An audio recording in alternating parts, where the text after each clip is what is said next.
নবনির্বাচিত কেন্দ্রীয় যুবলীগের সাংগঠনিক সম্পাদক শহীদুল হক চৌধুরী রাসেলের চট্টগ্রাম আগমন উপলক্ষে চট্টগ্রাম উত্তর দক্ষিণ মহানগর যুবলীগ আয়োজিত বিশাল গণসংবর্ধনা রবিবার ২২ নভেম্বর রেলওয়ে স্টেশন চত্বরে অনুষ্ঠিত হয়। সংবর্ধনা সভায় শহীদুল হক চৌধুরী রাসেল বলেন, চট্টগ্রামের সন্তান হিসেবে মানুষের ভালোবাসায় আমি মুগ্ধ।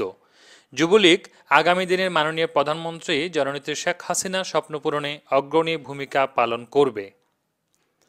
জঙ্গিবাদ, মৌলবাদ ও সাম্প্রদায়িক রাজনীতির বিরুদ্ধে যুব সমাজ তথা যুবলীগকে ঐক্যবদ্ধ থাকতে হবে। চট্টগ্রাম যুবলীগকে ঐক্যবদ্ধভাবে কাজ করার জন্য সকল নেতাকর্মীর প্রতি আহ্বান জানান রাসেল। চট্টগ্রাম মহানগর যুবলীগের যুগ্ম আহ্বায়ক ফরিদ মাহমুদের সঞ্চালনায় অনুষ্ঠানে সভাপতিত্ব করেন চট্টগ্রাম মহানগর আওয়ামী যুবলীগের আহ্বায়ক মহিউদ্দিন বাচ্চু। সংবর্ধনা সভায় প্রধান অতিথি ছিলেন চট্টগ্রাম মহানগর আওয়ামী লীগের সহসভাপতি আলতাফ হোসেন বাচ্চু।